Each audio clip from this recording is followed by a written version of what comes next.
आज हम लोग पढ़ेंगे फिनॉल। फिनॉल को हिंदी में भी बेटा फिनॉल कहते हैं। फॉर्मूला होता है C6H5OH। अगर आप इसका रिंग स्ट्रक्चर लिखना चाहते हो तो रिंग स्ट्रक्चर में से आप बेंजीन रिंग बना सकते हो और सिंगल बॉन्ड के साथ ऊपर OH। ध्यान ये रखने वाली बात है कि बेंजीन रिंग के जिस कॉर्नर पर OH लगा है वहाँ से एक हाइड्रोजन एटम को हटा दिया गया है।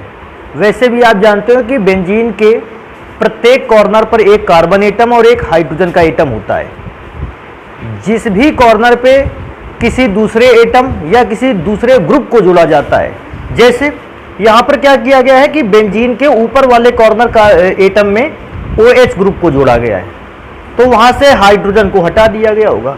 क्योंकि हाइड्रोजन को हटा दिया गया इसलिए कार्बन तो 6 ही लिखे हैं, 6 कॉर्नर होने की वजह से, लेकिन हाइड्रोजन वहाँ का हटाकर OH लगाया गया इसलिए हाइड्रोजन मैंने केवल 5 लिखे हैं और जो 6वां हाइड्रोजन हटाया गया था उसकी जगह पर लिखा गया है OH। स्ट्रक्चर में फिनॉल के फॉर्मूले को ऐसे भी लिख सकते हैं और फिनॉल के फॉर्मूले को ऐसे भी लिखा जा सकता है।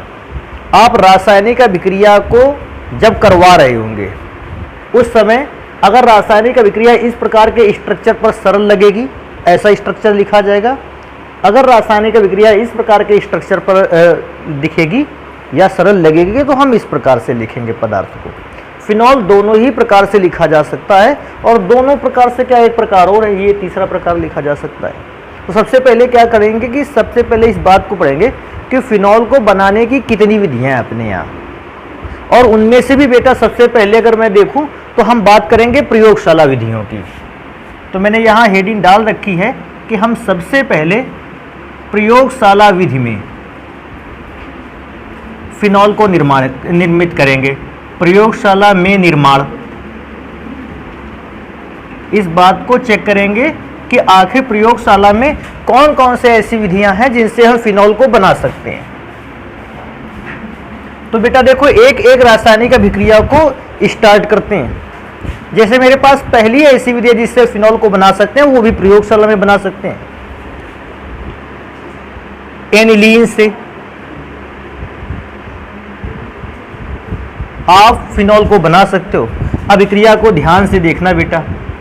देखो एनिलीन का फॉर्मूला क्या होता है, एनिलीन का फॉर्मूला होता है बेंजीन रिंग और बेंजीन रिंग पर लगा हुआ NH2, इसको एनिलीन बोलते हैं। वैसे इसका नाम एक और है एमिनो बेंजीन या एक और नाम है फेनिल एमीन, एनिलीन कहते हैं। और बेटा शायद याद होगा तुम लोगों को, ये एक प्रकार की इंक है, स्याही है।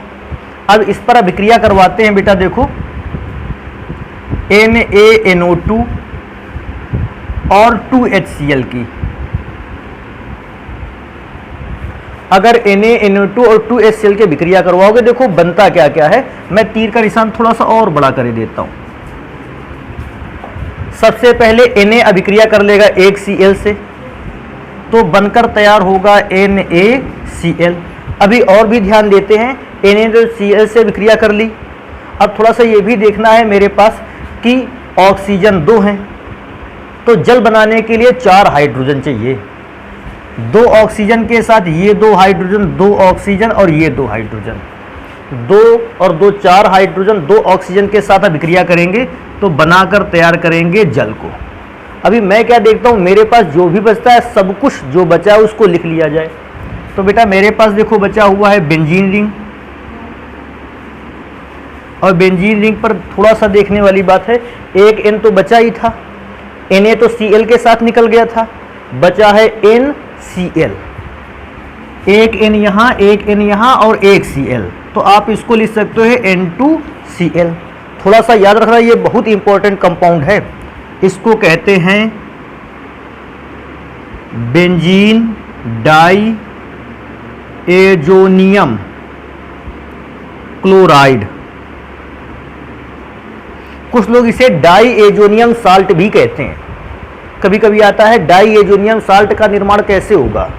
और एक बात याद रखनी है, कोई पूछे ये जो रासायनिक अभिक्रिया आपने इतनी जगह पर कराई है इसको क्या कहते हैं, तो बेटा नाम याद रखना, इस अभिक्रिया को कहते हैं डाई एजोटीकरण। ये नाम वाली अभिक्रिया है। तो अगर कोई भी व्यक्ति ऐसा भी कह देता है कि डाई एजोटीकरण अभिक्रिया क्या होती है, तो इतना पार्ट आपको लिख कर आना है लेकिन प्रॉब्लम इस बात की है कि हमें तो फिनॉल बनाना है, तो हम अभिक्रिया को और भी आगे कंप्लीट करवाएंगे। और बेटा देखो कंप्लीट कैसे करवाएंगे, कंप्लीट करवाएंगे इसे जल द्वारा अपघटित करके। और जल द्वारा अगर अपघटित करना देखो कैसे करेंगे, हम इस बॉन्ड को ब्रेक करेंगे। और बेटा देखो जल को लिखने का तरीका कैसा है, H2O को लिख सकते हो H और लिख सकते हो OH। अगर थोड़ा सा ध्यान दोगे अभिक्रिया देखो समझ में आ जाएगी। इधर वाले भाग से HCl टूटकर अलग होगा,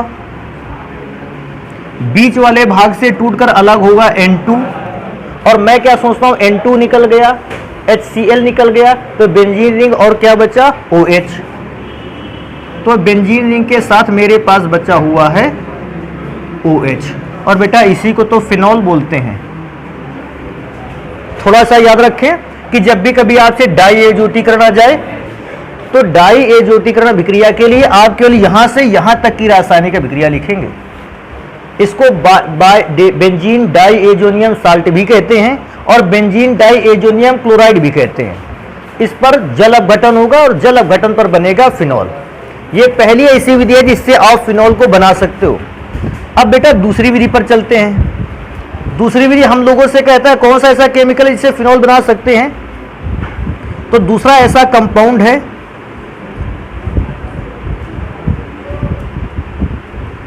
बेंजीन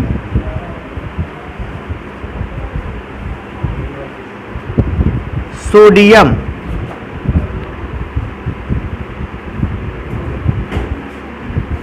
सल्फोनेट से। अब सबसे पहले इस बात को पता करते हैं बेंजीन सोडियम सल्फोनेट क्या होता है। तो बेटा बेंजीन का फॉर्मूला बना लिया जाए।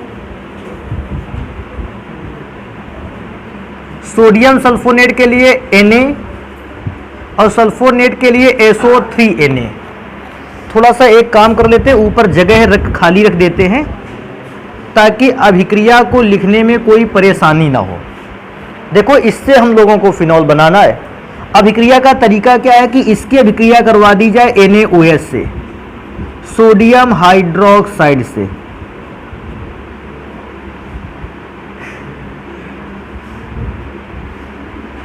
अगर सोडियम हाइड्रोक्साइड से अभिक्रिया करवाओगे, देखना बेटा ध्यान से इसको, सबसे पहला H जो है वो OH को लेके अलग हो जाएगा। अगर H OH को लेके अलग होगा तो हम इसमें से अलग कर देंगे H2O। और थोड़ा सा ध्यान देते हैं क्या क्या बचा। बेटा मेरे पास बचा Na SO3, देखो इतना भाग बचा। अगर Na SO3 अलग होगा तो बेटा इसको लिखेंगे Na2SO3। नाम पूछेगा क्या, इसका नाम है सोडियम सल्फाइड। अभी एक और काम करते हैं, मैं क्या सोचता हूं मेरे पास क्या बचा है, बेंजीन रिंग।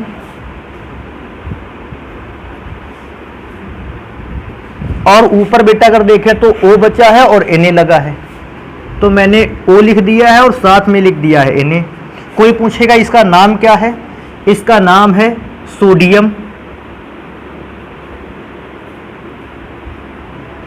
फिनॉक्साइड।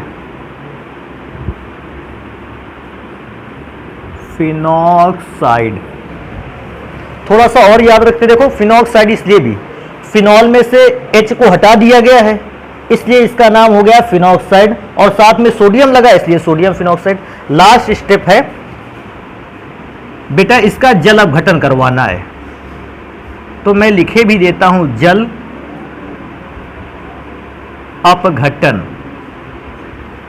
और बेटा जल अपघटन करवाओगे तो अभिक्रिया किससे होगी, H2O से। और बेटा जल अपघटन के दौरान देखो अभिक्रिया को लिखना है कैसे, ये O और Na के बीच का बॉन्ड ब्रेक होगा और इस दौरान एक तरफ मिलेगा OH और एक तरफ मिलेगा H। भाई जल का अपघटन करवाओगे तो जल को कैसे लिख सकते हो, H और OH, तो Na वाले पार्ट को मिल जाएगा OH। और मैं क्या सोचता हूं बेंजीन के साथ क्या बचा, अलग से OH, तो बेंजीन और इस बेंजीन पर लगा हुआ है OH। और बेटा क्योंकि एक बार हम लोग इस बात को लिख ही चुके हैं कि ये कंपाउंड फिनॉल है, मैं क्या सोचता हूं दोबारा में से मैं इस कंपाउंड को नहीं लिखूंगा कि ये कौन सा कंपाउंड है। अगला नंबर चले आते हैं, नेक्स्ट नंबर पे तीसरा नंबर है, कहता है आप फिनॉल को बना सकते हो अगर आपके पास क्लोरोबेंजीन है।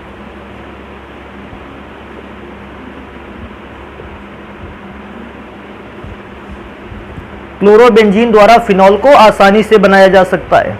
तो कैसे बनाया जा सकता है, इसको भी लिख लेते हैं। बेटा ये है क्लोरोबेंजीन का फॉर्मूला, और अगर ध्यान से देखा जाए तो हम लोगों को यहां कराना है NaOH द्वारा जल अपघटन।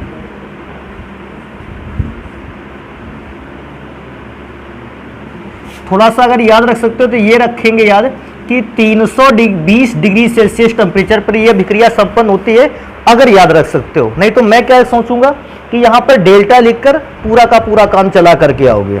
टेम्परेचर नहीं याद रहेगा, आप डेल्टा लिख देंगे। हाँ, एक और चीज लिख सकते हैं कि इस अभिक्रिया को कंप्लीट करने के लिए दाब कैसा होना चाहिए, उच्च।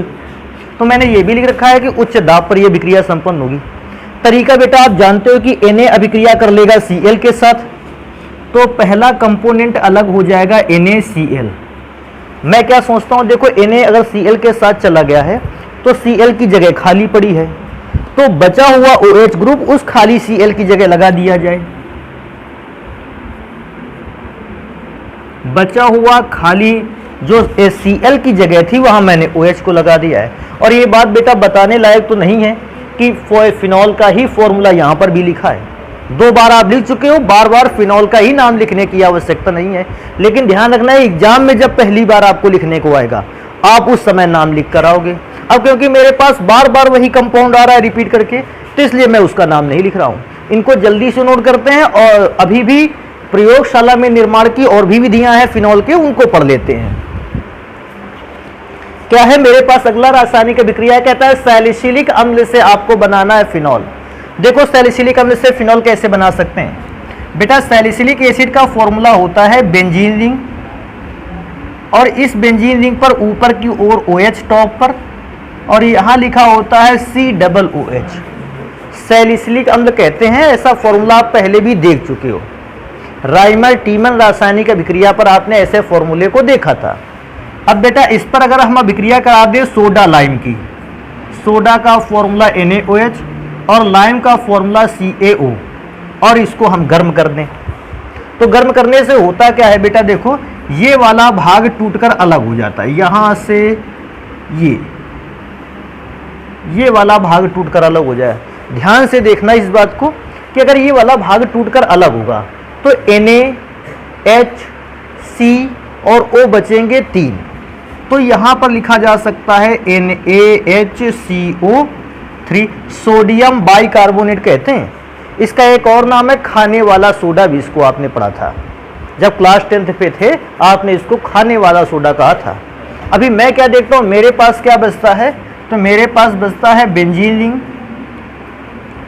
उस बेंजीन रिंग के टॉप पर OH, और ध्यान से देखिएगा ये जगह खाली हो गई थी क्योंकि यहां से COOH ग्रुप हट गया था। अब खाली जगह पर आपको किसको लगा देना है, H को। अरे बेटा हर कॉर्नर पर तो एक H होता ही है, तो ये H इस कॉर्नर पर आ गया, इसको लिखने की कोई जरूरत ही नहीं। कॉर्नर तो हर एक कॉर्नर पर H है, तो अब उसको भी नहीं लिखेंगे। और इस प्रकार से बन गया फॉर्मूला फिनॉल का। प्रयोगशाला विधि में एक और विधि है मेरे पास जिससे हम लोग प्रयोगशाला में ही फिनॉल को बना सकते हैं, तो उस विधि को देखो बेटा 5वें नंबर पे लिख देते हैं। कहता है ग्रिग्नार्ड रिएजेंट से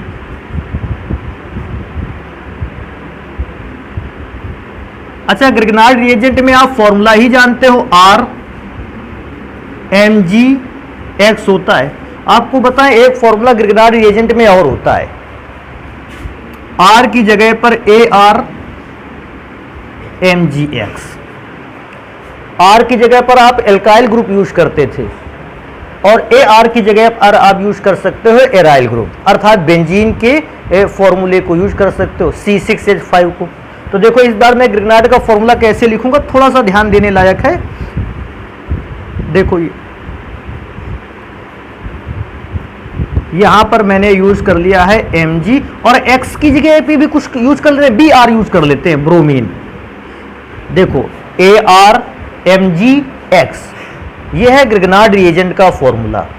इस पर बेटा सबसे पहले अभिक्रिया हम लोगों को करवानी होगी हाफ O2 से। अच्छा, हाफ O2 का मतलब है 2 को कैंसिल कर देगा ऑक्सीजन के एक एटम से, एक एटम ऑक्सीजन का आएगा और यहां पर बेटा अटैक कर देगा और कंपाउंड बनाकर तैयार करेगा। देखो कौन सा,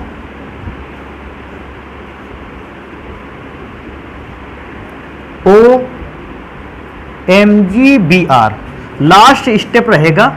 हम इसका बेटा कराएंगे जल अपघटन।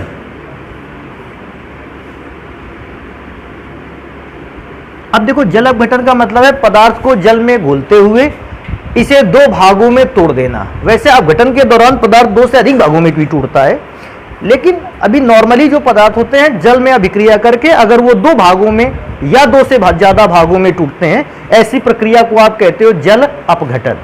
अपघटन का अर्थ ही है पदार्थ का किसी विशेष परिस्थिति में एक से अधिक भागों में टूट जाना।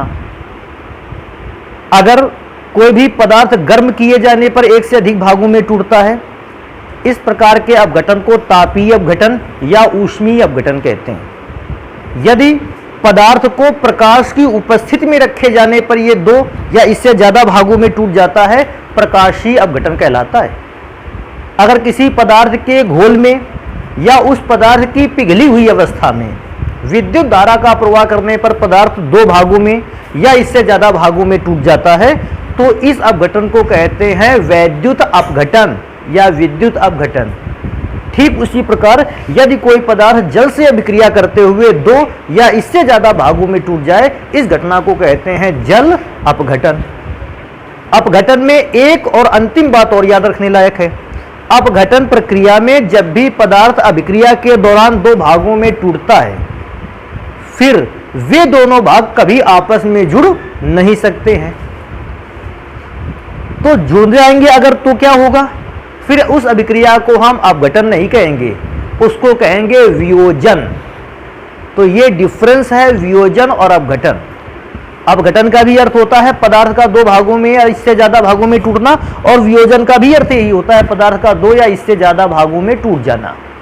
लेकिन अपघटित हुए पदार्थ पुनः आपस में संयोग नहीं करते हैं, जबकि वियोजित हुए अर्थात वियोजन प्रक्रिया से प्राप्त पदार्थ दोबारा आपस में अभिक्रिया कर सकते हैं। तो अपघटन का मतलब इस बार पदार्थ ब्रेक होगा तो फिर वे पदार्थ के कंपोनेंट आपस में कभी जुड़ने वाले नहीं। तो देखो इसीलिए मैंने अपघटन लिखा है। और जल अपघटन लिखना है तो बेटा आपको तो जल लिखना होगा। जल का सूत्र क्या होता है, HOH। जल का तो यही फॉर्मूला होता है। अपघटित कर देगा पदार्थ को दो भागों में तोड़ेगा तो MgOHBr पहला पदार्थ बनेगा, MgOHBr मैग्नीशियम हाइड्रोक्सी ब्रोमाइड, ऐसा नाम पहले भी पढ़ चुके हो तुम लोग। अब बेटा देखो बेंजीन पर OH लगा हुआ है, तो हम बेंजीन के फॉर्मूले को अब अपने अनुसार सीधा भी कर लेंगे और टॉप पर लगा देंगे OH। तो ये फिनॉल को बनाने का पांचवा ऐसा तरीका था जिससे हम फिनॉल को प्रयोगशाला में निर्मित कर सकते हैं। अभी बात करेंगे कि प्रयोगशाला को फिनॉल को और भी बनाया जा सकता है। बिल्कुल बनाया जा सकता है। फिनॉल को बना सकते हैं औद्योगिक विधियों द्वारा। तो बेटा हम लोगों के पास कुछ औद्योगिक विधियां हैं जो बहुत इंपॉर्टेंट हैं, उनको पढ़ेंगे कि औद्योगिक विधियों में फिनॉल का कैसे निर्माण किया जाता है। तो बेटा अब हम लोग प्रयोगशाला विधि नहीं बल्कि अब हम लोग पढ़ेंगे औद्योगिक विधियां। अच्छा, औद्योगिक विधियों की आवश्यकता क्या पड़ गई जब प्रयोगशाला विधियों से हम लोग आसानी से बना पा रहे थे। बेटा प्रयोगशाला विधियों से जब भी फिनॉल बनता है ये कम मात्रा में प्राप्त होता है, और औद्योगिक विधियों से फिनॉल कैसा प्राप्त होता है, बहुत अधिक मात्रा में। थोड़ा सा ध्यान देना है इसको। इसमें से औद्योगिक विधियों में से पहली ही विधि है, औद्योगिक विधियों में से पहली विधि है और वैसे तो छठवीं विधि है। तो इसको कैसे सॉल्व करेंगे या किस पदार्थ से बनाएंगे, तो मैंने पहले ही नाम लिख रखा है क्यूमीन से। ये भी जो प्रोसेस है, ये जो रिएक्शन है काफी ज्यादा इंपॉर्टेंट है। कहता है क्यूमीन के द्वारा फिनॉल का निर्माण कैसे होगा। अब इस बात पर चर्चा कर लेते हैं क्यूमीन का फॉर्मूला क्या होता है। तो बेटा देखो मैं यहां लिखे देता हूं क्यूमीन का फॉर्मूला। देखो क्यूमीन का फॉर्मूला होता है CH single bond CH3 single bond CH3, ये फॉर्मूला होता है क्यूमीन का। अब इससे देखो हम लोगों को फिनॉल कैसे बनाना है, थोड़ा सा देखते हैं इस बात को। सबसे पहले बेटा इसके अभिक्रिया करवा देनी है O2 से, और जैसे ही O2 से अभिक्रिया करवाओगे देखो बनेगा क्या, C के साथ ये दो और जुड़ जाएंगी तो COOH बन जाएगा, COOH। फिर से मैं दोबारा रिपीट कर देता हूं, ये दोनों O C के साथ जुड़ जाएंगे और साथ में H है ही, तो COOH। ऊपर की तरफ CH3, नीचे की तरफ CH3, इसको ऐसे लिखा जा सकता है। और लास्ट में बेटा हम लोगों को अभिक्रिया करवा देनी है जल से। इस घटना को भी कहते हैं जल अपघटन। थोड़ा सा तीर का निशान बड़ा कर दें। अच्छा, जल अपघटन से अभिक्रिया कैसे होगी, ध्यान रखना इसको। ये और ये बॉन्ड टूटेगा, ये और ये बॉन्ड टूटेगा, तो अभिक्रिया देखो कैसे होगी। इधर की तरफ मिलेगा OH और यहां की तरफ मिलेगा H। अगर ये बॉन्ड टूटता है, उधर H मिलता है, इधर OH मिलता है, मैं क्या सोचता हूं बनता क्या है। सबसे लास्ट से चलते हैं बेटा, लास्ट वाले भाग पर क्या बनेगा, HHO। पहला पदार्थ बनकर तैयार हुआ H2O। अच्छा, दूसरा पदार्थ देखते हैं क्या बना, CH3CO CH3। अच्छा, नाम जानते हो इसका क्या है, CH3CO CH3, एसीटोन इसका नाम था। और इसी पदार्थ से हम लोगों ने प्रयोगशाला में क्लोरोफॉर्म को भी बनाया था।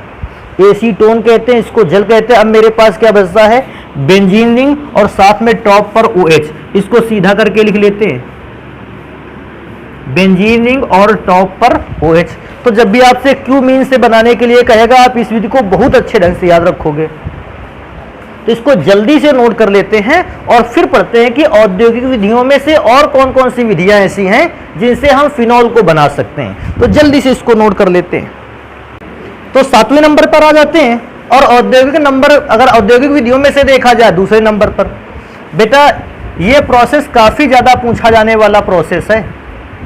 कहता है राशिक प्रक्रम द्वारा, या आपसे केवल ऐसी बात आ जाती है कि राशिक प्रक्रम क्या है, तो आप राशिक प्रक्रम के नाम से ही जान जाएं कि राशिक प्रक्रम फिनॉल को बनाने की एक विधि है।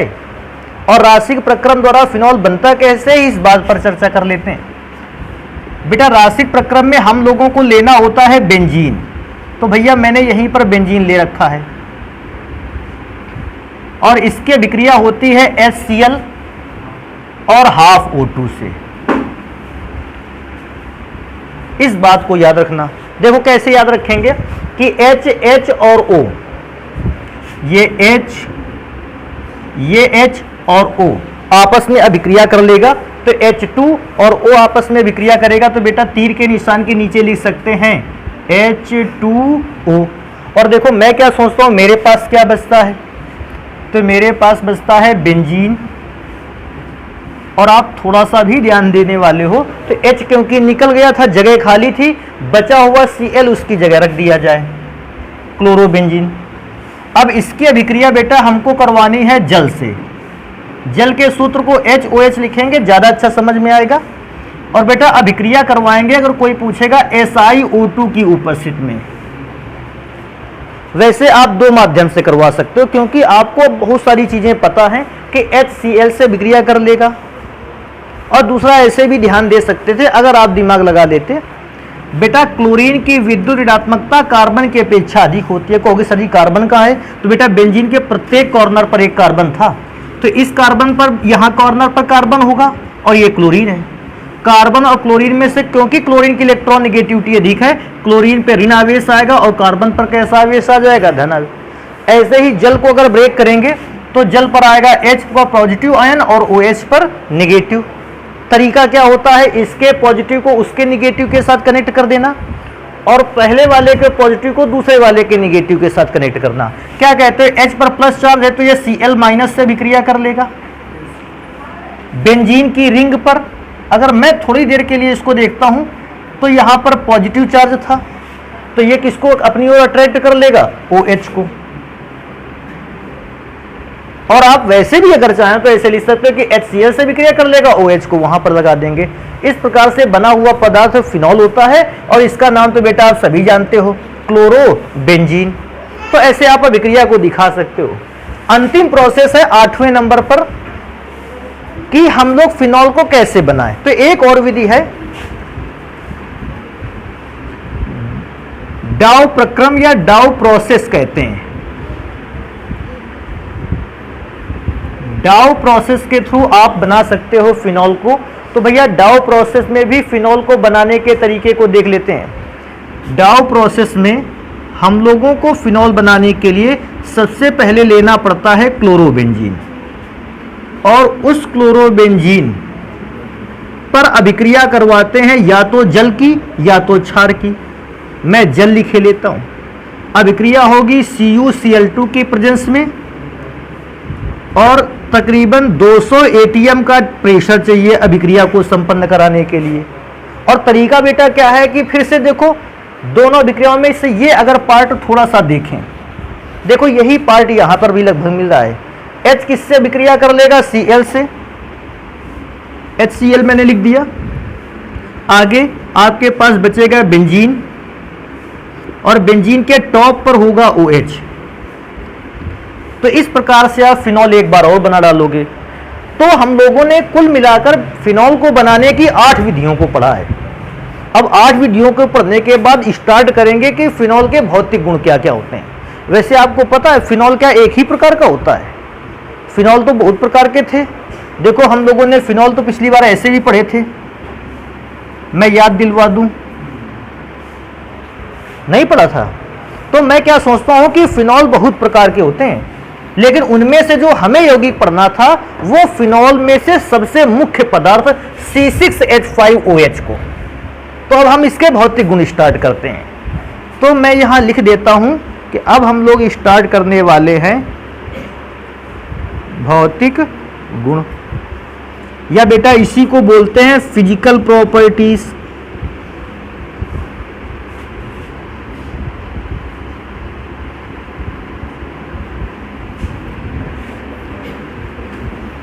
और फिजिकल प्रॉपर्टीज को बेटा नंबर 1 नंबर 2 डाल के लिखना स्टार्ट करेंगे।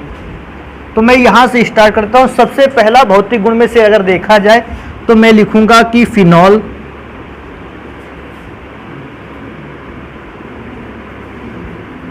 लगभग रंगहीन द्रव या ठोस पदार्थ होते हैं। तो इसका अर्थ बेटा क्या है कि फिनॉल जो होते हैं, कुछ फिनॉल ऐसे हैं जो रंगहीन द्रव पदार्थ भी हो सकते हैं और कुछ फिनॉल ऐसे भी हैं जो रंगहीन कैसे हो सकते हैं, ठोस होते हैं। ठोस पदार्थ होते हैं। तो जितने भी फिनॉल हमको लोगों को पता है उनमें से कुछ फिनॉल द्रव अवस्था में पाए जाते हैं और कुछ फिनॉल पाए जाते हैं ठोस अवस्था में। इसलिए मैंने दोनों ही अवस्थाओं को बताया है। मैं एक और बात बता दूं, अगर उन सभी फिनॉल्स में मैं C6H5OH को देखूं, अगर कोई कह देता है C6H5OH तो मैं बताऊंगा C6H5OH एक विशिष्ट गंध वाला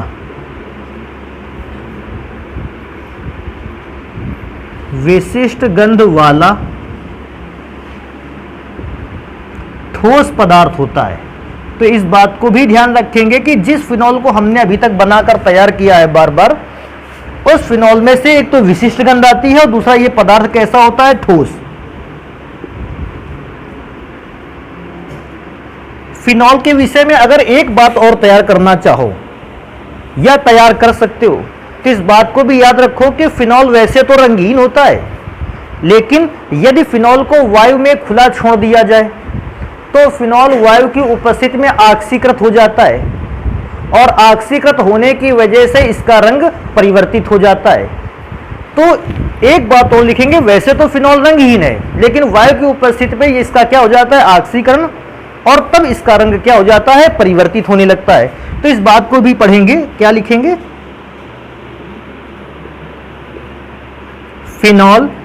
फॉर्मूला है C6H5OH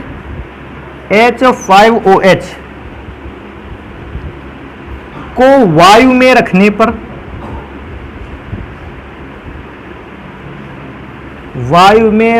पर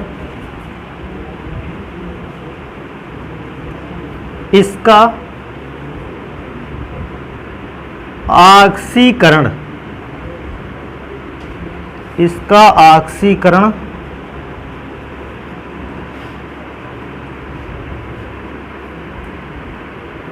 होने लगता है, अतः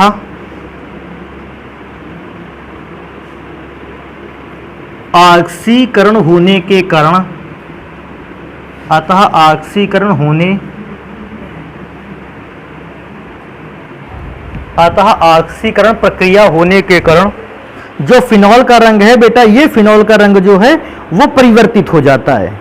तो इस बात को भी लिख लेना चाहिए कि फिनॉल का रंग परिवर्तित हो जाता है। कारण फिनॉल का रंग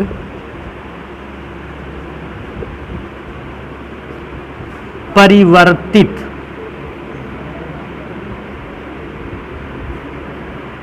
हो जाता है।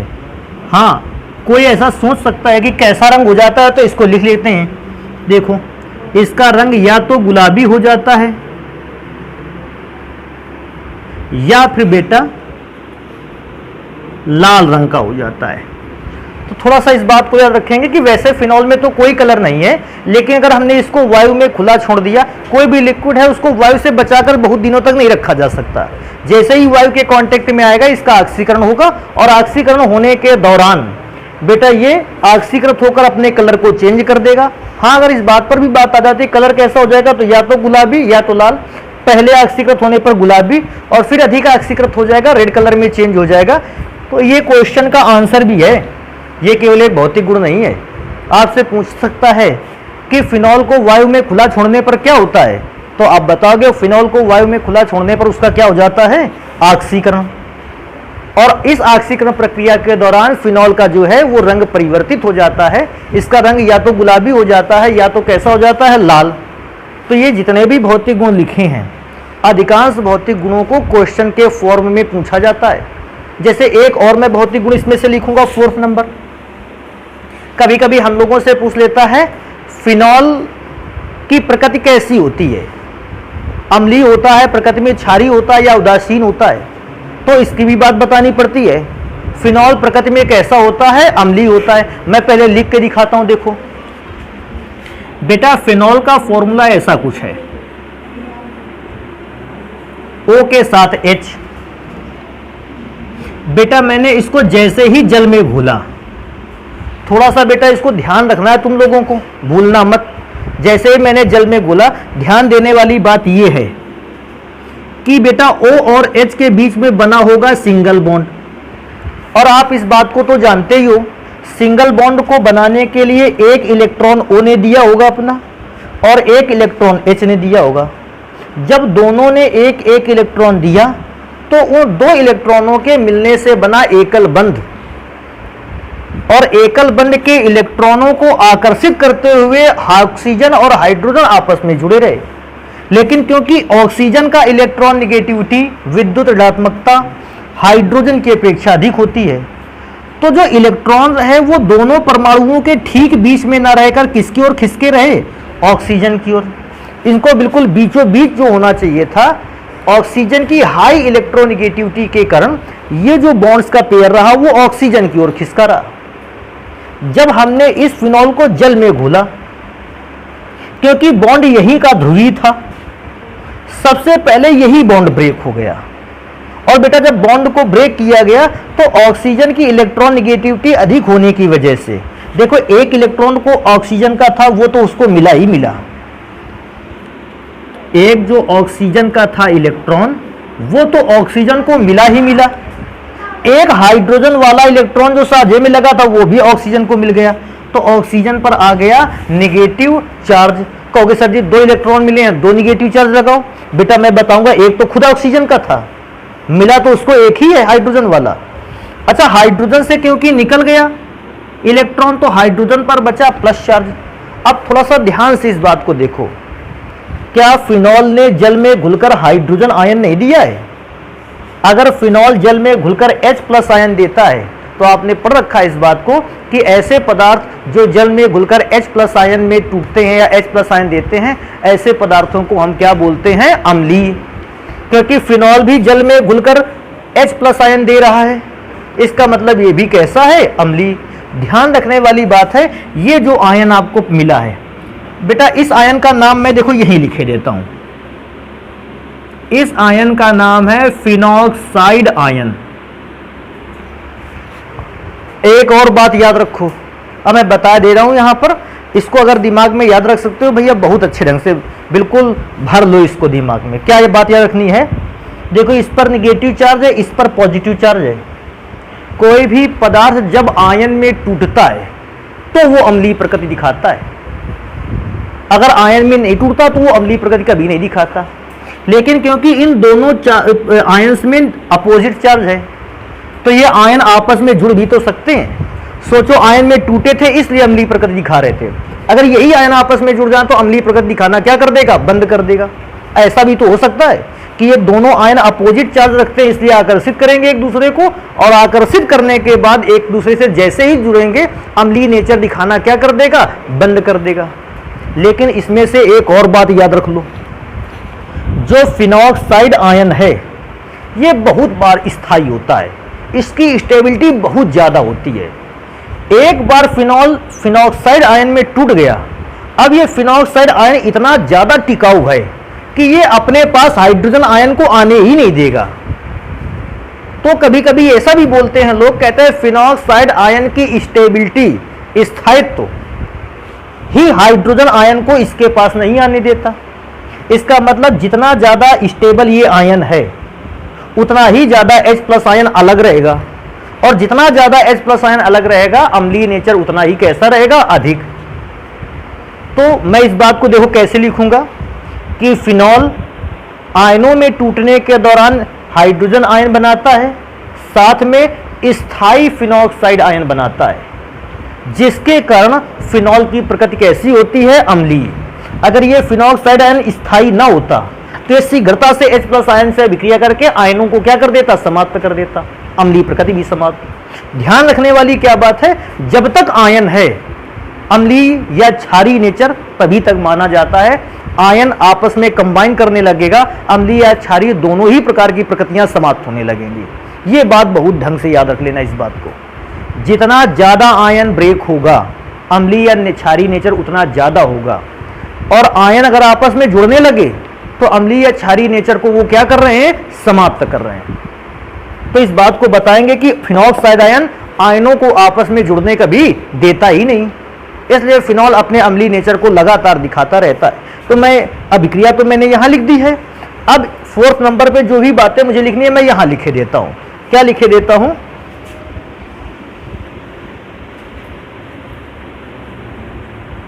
क्योंकि फिनॉल जल में घुलकर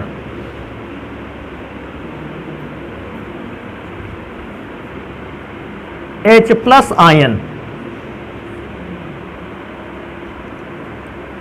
एवं स्थायी फिनॉक्साइड आयन, स्थायी फिनॉक्साइड आयन देता है, अतः इसकी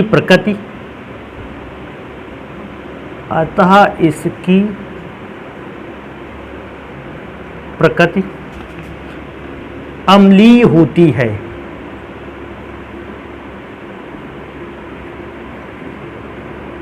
तो कभी अगर फिनॉल का नेचर पूछेगा कि अम्लीय है क्षारीय है तो भैया आप उसके साथ ये रीजन लिखोगे और साथ में अभिक्रिया का ये भाग जरूर लिख करके आ जाना है। चाहे पहले ये रीजन लिख देना बाद में अभिक्रिया लिखना, चाहे पहले रासायनिक अभिक्रिया का समीकरण और बाद में अपना रीजन देना। तो इस रीजन को और अभिक्रिया दोनों ही चीजों को आपको लिख करके रखना है। जल्दी से इसको फिर नोट कर लेते हैं।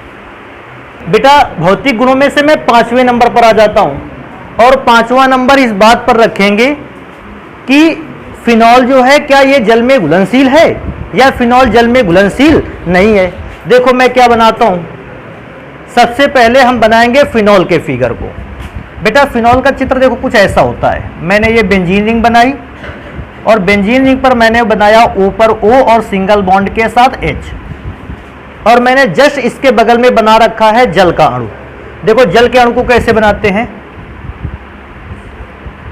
H सिंगल बॉन्ड ऐसे बना लेते हैं, H single bond O single bond H। अब मुझे फिर फिनॉल बनाना होगा, जल बनाना होगा। देखो फिर से कैसे बनाएंगे, H single bond O single bond H। मैं कम से कम जल के 2 अणु बना लेता हूं, कम से कम फिनॉल के 2 अणु बना लेता हूं। एक फिनॉल का अणु और बना लेते हैं, ये देखो single bond O single bond H। जल का अणु फिनॉल का, फिर से जल का अणु फिनॉल का अणु। इन अणुओं को बनाने के बाद देखो थोड़ा सा याद रखना है, यहां बेटा अगर बॉन्ड की बात की जाए तो ऑक्सीजन और हाइड्रोजन के बीच बना है, और आप इस बात को जानते हैं कि ऑक्सीजन को जो विद्युत ऋणात्मकता होती है वो हाइड्रोजन से अधिक होती है। अगर इलेक्ट्रॉन निगेटिविटी का क्रम ये है, इलेक्ट्रॉन निगेटिविटी का क्रम यही है, ऑक्सीजन के इलेक्ट्रॉन निगेटिविटी हाई है और हाइड्रोजन की कम। सोचने वाली बात है, अगर हाइड्रोजन की कम है तो बॉन्ड किसकी ओर डिस्प्लेस होगा, ऑक्सीजन की ओर। ऑक्सीजन की ओर होगा तो ऑक्सीजन पर आएगा आंशिक रूप से ऋणावेश, और क्योंकि हाइड्रोजन से बॉन्ड दूर जाएगा इस पर आएगा आंशिक रूप से धनावेश। बेटा ये भी तो ऑक्सीजन और हाइड्रोजन के बीच का बॉन्ड है। इस पर भी मैं ज्यादा बातें ना करते हुए जल्दी से आंशिक रूप से ऋणावेश और धनावेश को लगा देते हैं। बेटा इस पर भी ऐसा ही होगा और यहां पर भी वही प्रक्रिया होने वाली है। अब थोड़ा सा आपके दिमाग में ये बात आएगी, सर जी अगर ऑक्सीजन इस हाइड्रोजन के बॉन्ड को खींच सकता है तो ऑक्सीजन इस हाइड्रोजन के भी बॉन्ड को तो खींच सकता है। बिल्कुल खींच सकता है, लेकिन अभी क्या है, हमारा काम ऊपर से ही चल जाने वाला है। जरा ध्यान से देखो, फिनॉल के अणु का और जल के अणु के अगर ध्यान से देखें तो ऑक्सीजन पर निगेटिव चार्ज आ रहा, हाइड्रोजन पर कैसा चार्ज आ रहा, पॉजिटिव। तो ये जल का अणु ऑक्सीजन के निगेटिव चार्ज एटम को अपनी ओर क्या करेगा, अपनी ओर आकर्षित कर लेगा। दूसरी बार ध्यान देने वाली बात है, जल का ऑक्सीजन हाइड्रोजन के पास अगर आएगा तो निगेटिव चार्ज और पॉजिटिव चार्ज होने की वजह से ये इसको आकर्षित कर लेगा, और बेटा ऐसा ही एक आकर्षण बल तो यहां भी कार्य कर रहा होगा। अर्थात मैं क्या देखता हूं कि फिनॉल के अणु और जल के अणु, जल के अणु और फिनॉल के अणु, और फिर से फिनॉल के अणु और जल के अणु, अर्थात जल के अणुओं और फिनॉल के अणुओं के मध्य एक आकर्षण बल कार्य कर रहा है। आपको पता ही इस आकर्षण बल को क्या कहते हैं, इस आकर्षण बल को कहते हैं हाइड्रोजन बॉन्ड। देखो मैंने यहां से भी लिख रखा है, और एक हाइड्रोजन बॉन्ड यहां भी वर्क कर रहा है। तो इस प्रकार से जल के अणुओं और फिनॉल के अणुओं के मध्य में हाइड्रोजन बॉन्ड बनता है या कार्य करता है, और हाइड्रोजन बॉन्ड के कार्य करने की वजह से फिनॉल जल में कैसा है, घुलनशील है। तो आपको कम से कम ये रीजन तो देकर ही आना है, डायरेक्ट नहीं बता देना है कि फिनॉल का अणु जल में घुलनशील है। अगर पूछ लेगा क्यों घुलनशील है तो उसको तुरंत कम से कम एक जल का अणु, एक फिनॉल का अणु बना लेना। मैंने दो दो बना रखे हैं, आप एक एक बना लेना, और हाइड्रोजन बॉन्ड वहां दिखा देना। इससे क्या होगा, आपको पूरे नंबर मिलने के चांस हो जाएंगे। तो इस बात को मैं यहां लिखे, मैंने चित्र तो बना ही दिया है, अब हम इसका रीजन भी लिख देते हैं कि जल के अणुओं और फिनॉल के अणुओं के मध्य हाइड्रोजन बॉन्ड पाए जाने के कारण यह जल में घुलनशील है। देखो मैं रीजन यहां लिखे देता हूं, क्या लिखूंगा इस पे, जल तथा फिनॉल को ऐसा लिख सकते हैं C6H5OH के अणुओं के मध्य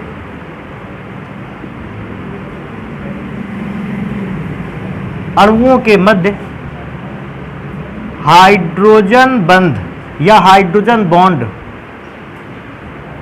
कार्य करता है।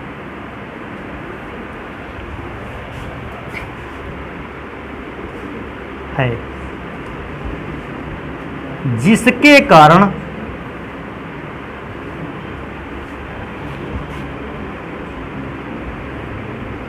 फिनॉल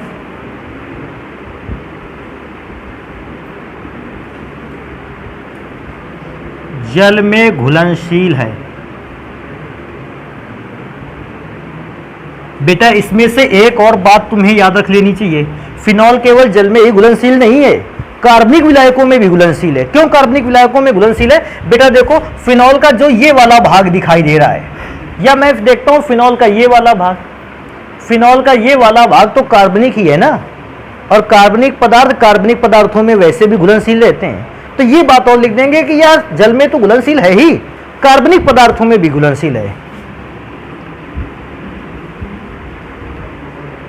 यह कार्बनिक पदार्थों की जगह पर अगर विलायक लिख लें तो ज्यादा अच्छा रहेगा। विलायकों में भी घुलनशील, और घुलनशील को बेटा एक और नाम से जानते हैं, मैं लिखे देता हूं, विलेय है। तो बेटा आप जल में घुलनशीलता और कार्बनिक विलायकों में घुलनशीलता को पढ़े हैं फिनॉल की, लेकिन अभी क्या है कि इसको नोट करके रख लें। भौतिक गुण में और भी बहुत सारे इंपॉर्टेंट नंबर हैं, इनको पढ़ेंगे हम लोग फिर नेक्स्ट क्लास पे।